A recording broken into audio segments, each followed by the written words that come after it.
Hello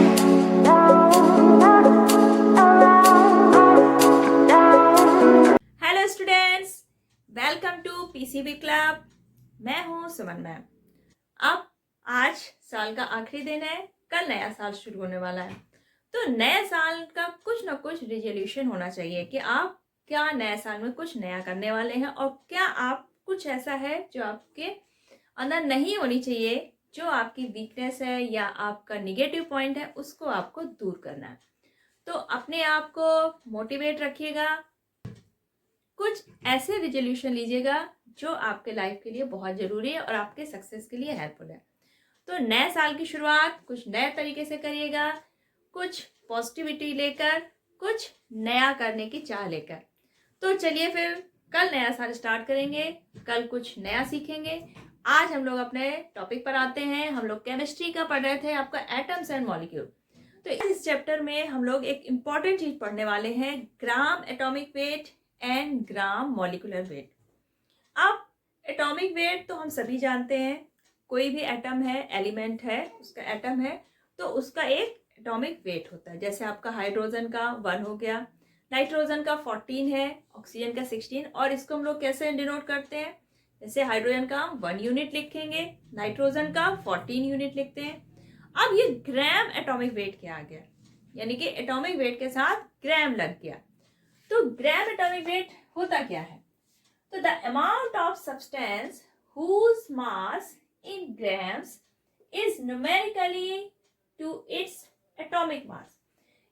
यानी कि किसी भी सब्सटेंस का जो मास होगा, मास हम किस में लेते हैं? ग्राम्स में।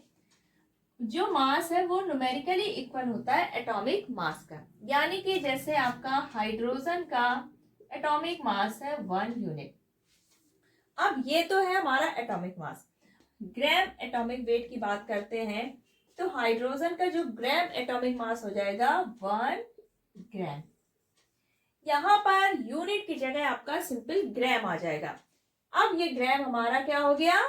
इसको हम कहेंगे 1 ग्राम क्या हो गया आपका? हाइड्रोजन का ग्राम एटॉमिक मास। और 1 यूनिट क्या है इसका? Atomic mass. यानी कि किसी भी सब्सटेंस का जो अमाउंट है, जो मास का अमाउंट है, वो न्यूमेरिकली इक्वल है इसके एटॉमिक मास का।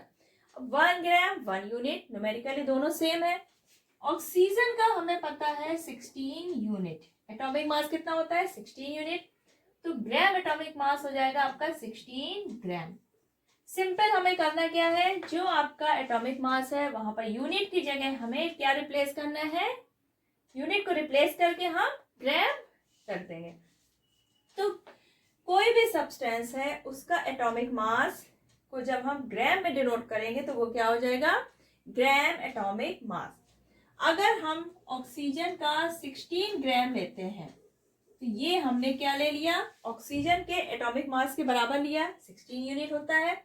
16 यूनिट और ये 16 दोनों न्यूमेरिकली क्या है? सेम। तो यानी कि हमने ऑक्सीजन का 16 ग्राम एटॉमिक मास जो हमने लिया है ये किसके बराबर हो जाएगा? 1 मोल के बराबर। जो आपका ग्राम एटॉमिक वेट है वो 1 मोल के बराबर होता है। अगर हमने किसी भी सब्सटेंस का जो मास लिया है वो ग्राम एटॉमिक वेट में लिया है, तो जो उसका ग्राम एटॉमिक मास होता है वो किसके बराबर होता है? 1 मोल के बराबर। मान लीजिए हमने ऑक्सीजन का 16 ग्राम लिया, तो इसका मतलब हमने ऑक्सीजन का 1 मोल लिया है। अब 1 मोल का मतलब हो गया कि इसमें ऑक्सीजन के कितने एटम्स होंगे? 6.02 × 10⁻23 एटम। यानी कि हमने जो क्वांटिटी ली है 1 मोल, उसमें हमारे ऑक्सीजन के एटम्स होंगे 6.02 × 10⁻23 एटम। तो किसी भी सब्सटेंस का जो ग्राम एटॉमिक मास होता है वो 1 मोल के बराबर होगा और उसमें 6.02 × 10⁻23 एटम्स होंगे। ये आपका आवोगाद्रो नंबर कहलाता है और ये 1 मोल में एटम्स का नंबर है। किसी भी सब्सटेंस का जो 1 मोल होगा उसमें इतने एटम्स होंगे, उस एलिमेंट के उतने एटम्स होंगे। मान लीजिए हमने नाइट्रोजन है, इसका 14 यूनिट होता है एटॉमिक मास। अब ग्राम एटॉमिक मास क्या हो जाएगा, सिंपल हमारा 14 ग्राम। यानी कि हमने नाइट्रोजन का 1 मोल ले लिया, ये क्या हो गया 1 मोल के बराबर।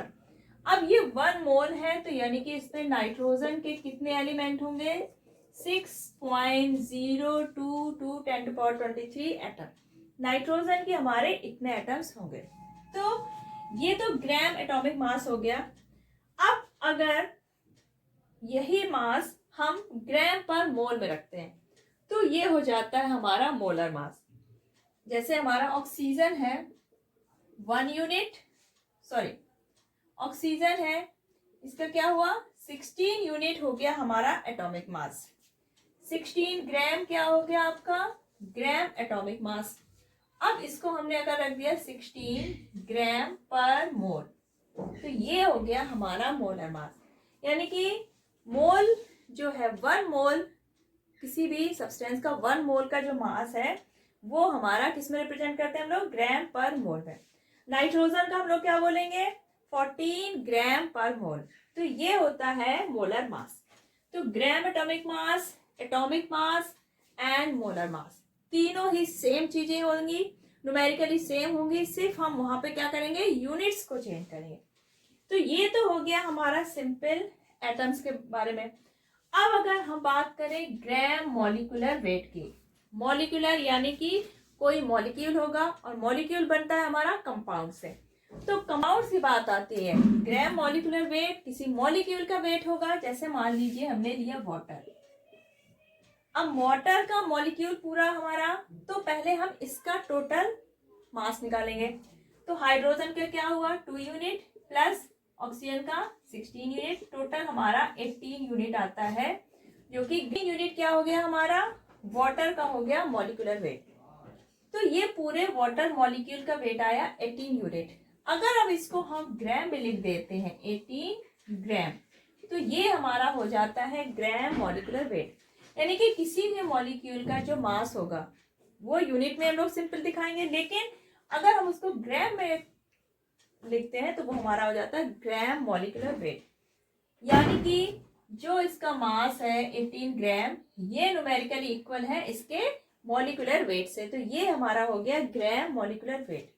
अब ये जो मॉलिक्यूलर वेट है, तो अगर इसको मोल में लिखेंगे तो क्या लिखेंगे 18 ग्राम पर मोल। तो वाटर के एक मॉलिक्यूल का मास हमारा मोलर मास क्या हो गया आपका 18 ग्राम पर मोल। ग्राम मॉलिक्यूलर वेट क्या हुआ 18 ग्राम और मॉलिक्यूलर वेट क्या हुआ 18 यूनिट। अब जैसे आपका है CO2, अब हमें पता है कार्बन का क्या होता है 12, ऑक्सीजन के 2 मॉलिक्यूल है 32 हो गए, टोटल आपका आ गया 44 यहाँ पर यूनिट हो गया हमारा मॉलिक्यूलर वेट।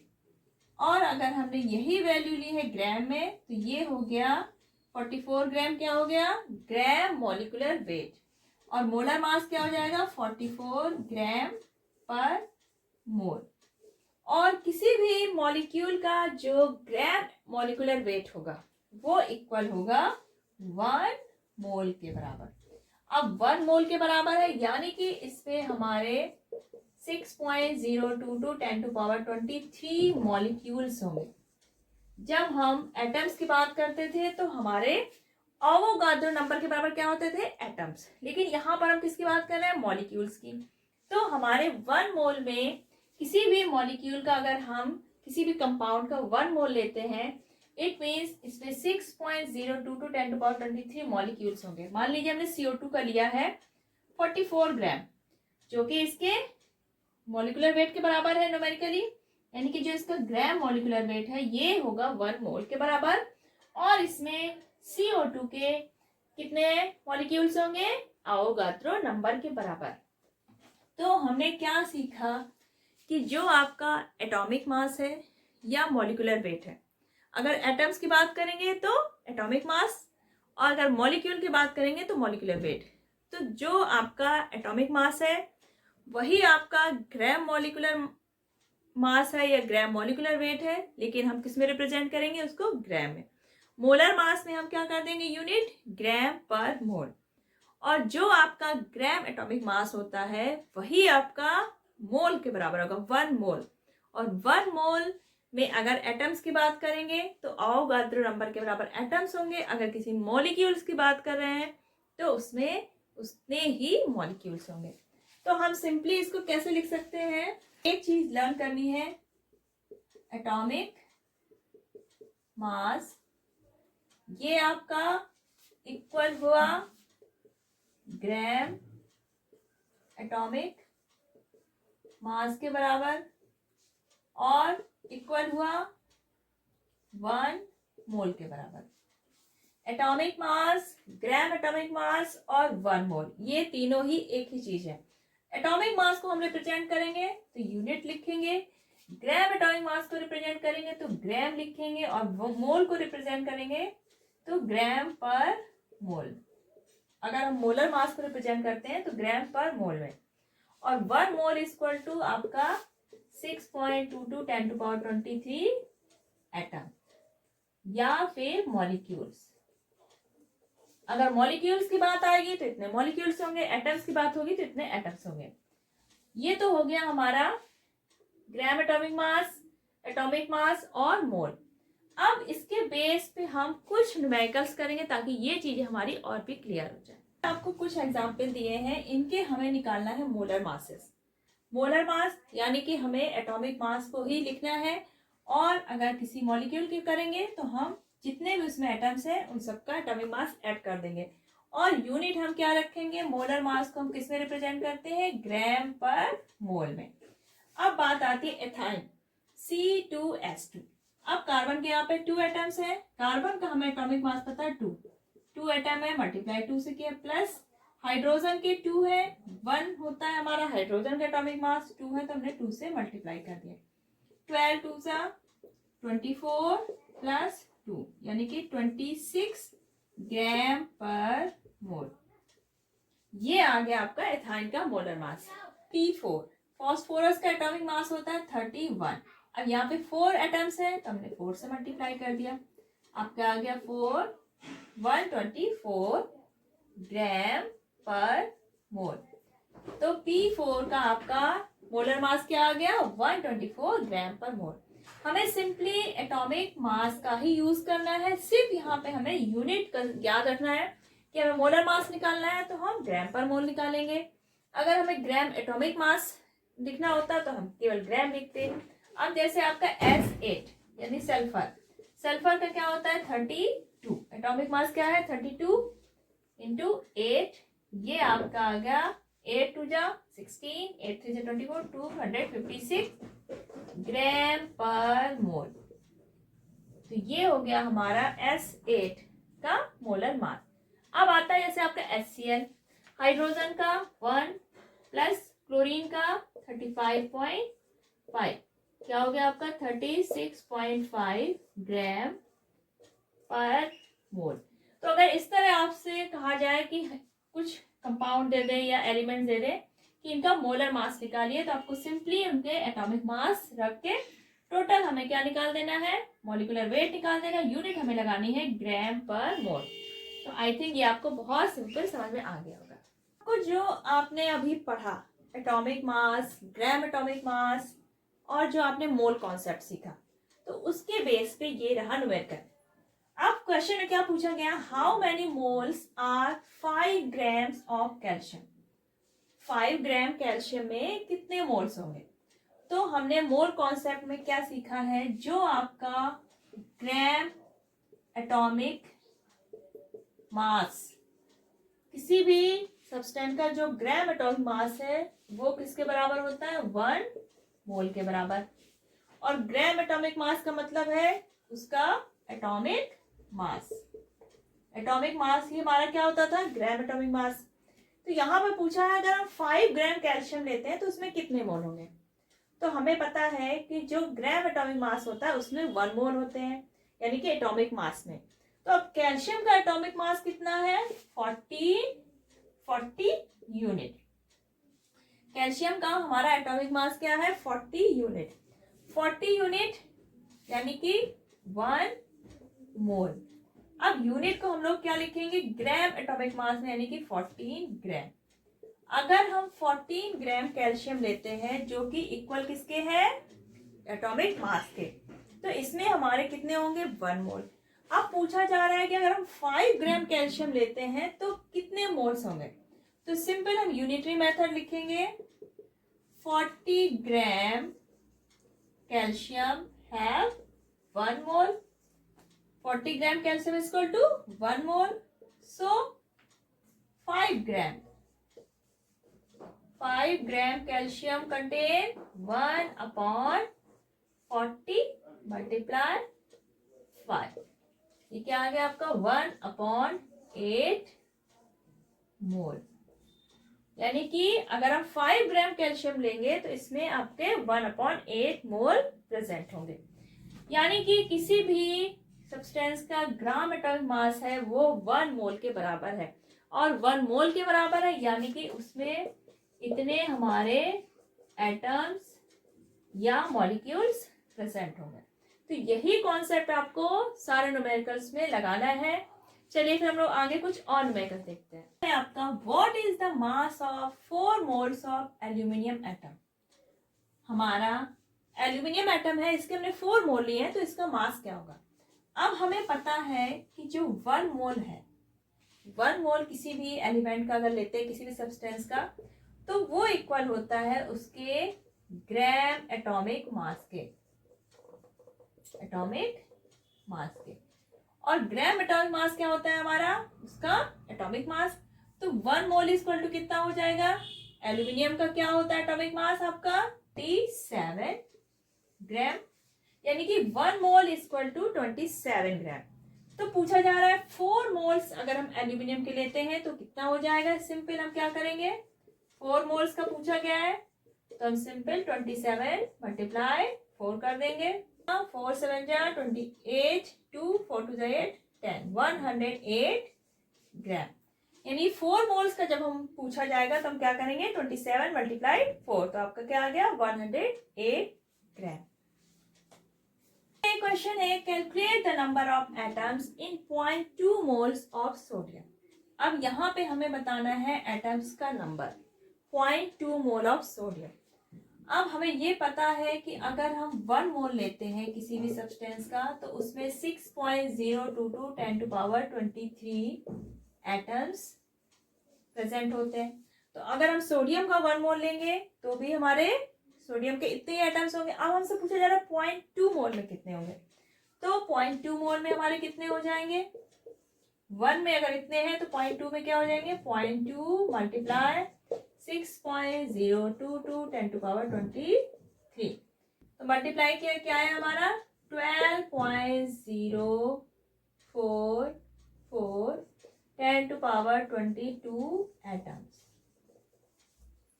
0.2 मोल अगर हम सोडियम का लेते हैं तो हमारे कितने एटम्स प्रेजेंट होंगे, हमने 0.2 का मल्टीप्लाई कर दिया और हमारा नंबर आ गया। यानी कि 1 मोल में हमारे इतने ही एटम्स होंगे, चाहे हम किसी भी सब्सटेंस का 1 मोल लें। अगर मॉलिक्यूल्स होंगे तो इतने मॉलिक्यूल्स होंगे, एटम्स होंगे तो इतने एटम्स। क्वेश्चन ये है कि कैलकुलेट करना हमें the number of iron atoms in a piece of iron weighing 2.8 gram. हमें आयरन दिया है 2.8 ग्राम। इसमें पूछा गया है कि 2.8 ग्राम अगर हम आयरन लेते हैं तो इसमें कितने एटम्स होंगे। अब हमें पता है कि अगर आयरन का हमने ग्राम एटॉमिक मास लिया है, यानी कि अगर हम आयरन 56 ग्राम लेते हैं, जो कि हमारा 56 यूनिट क्या है इसका एटॉमिक मास, तो जो ग्राम एटॉमिक मास होगा वो क्या होगा 56 ग्राम।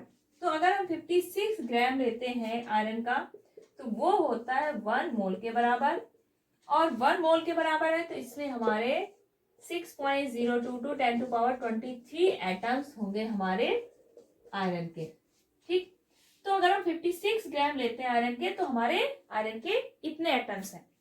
तो अगर हम 2.8 ग्राम आयरन लेंगे तब हमारे आयरन के एटम्स कितने होंगे, तो हम क्या लिखेंगे 56 ग्राम अगर आयरन है तो हमारे कितने एटम्स हो गए। अगर हमने आयरन का 56 ग्राम लिया तो अवोगाद्रो नंबर के बराबर आयरन के एटम होंगे, तो वही अगर हमने 2.8 ग्राम लिया तो कितने हो जाएंगे 6.022 10⁻23 अपॉन 56 मल्टीप्लाई 2.8। ये आपने डिवाइड किया आया 20, ऊपर डिवाइड हुआ तो क्या आया 3.011 और ये हो गया आपका 10⁻22 क्योंकि एक जीरो ये हुआ। यानी कि अगर हम 2.8 ग्राम आयरन का लेते हैं तो हमारे आयरन के एटम कितने प्रेजेंट होंगे 3.011 10⁻22। तो आपको मोल कॉन्सेप्ट में सिर्फ एक बात याद रखनी है, atomic mass equal to gram atomic mass equal to 1 mole और is equal to Avogadro number. बस ये एक जो मंत्र है आपको वो याद रखना है। आपके सारे मोल कॉन्सेप्ट के बेस पे न्यूमेरिकल फटाफट होते चले जाएंगे। जो मोल कॉन्सेप्ट रहा, मोल कॉन्सेप्ट का जो निचोड़ है, जो मंत्र है वो क्या हुआ, एटॉमिक मास, यही आपका हो गया ग्राम एटॉमिक मास, यही हो गया आपका 1 मोल और यही हो गया आपका एवोगाद्रो नंबर। ये हो गया आपका एटम्स के बारे में। अगर मॉलिक्यूल की बात आती है तो हर जगह आपको क्या लिख देना है, मॉलिक्यूल, एटम की जगह मॉलिक्यूल। तो ये सारी चीजें सेम है और ये आपको याद रखना है। ये आपका यूनिट में रिप्रेजेंट होगा, ये ग्राम में, और ये आपका ग्राम पर मोल और ये हो गया नंबर ऑफ एटम। तो आपको ये मंत्र जपना है और न्यूमेरिकल्स आपके फटाफट होते चले जाएंगे। तो आज के टॉपिक आपका जो था ग्राम एटॉमिक मास, ग्राम मॉलिक्यूलर मास, यानी कि जो मोल कॉन्सेप्ट था वो आज आपका खत्म हो गया। इसके बेस पे आपको न्यूमेरिकल्स करने हैं, प्रैक्टिस करनी है। अगर कुछ प्रॉब्लम्स आती है तो आप कमेंट सेक्शन पे लिखिए। और आज का वीडियो अगर आपको पसंद आया है तो इसको लाइक करिए, शेयर करिए। और नए साल की खुशियाँ, सारी खुशियाँ, नया साल आपके लिए बहुत अच्छा हो। आप सक्सेस की सीढ़ियाँ चढ़ते जाएं। मिलते हैं नेक्स्ट वीडियो में, तब तक बाय बाय।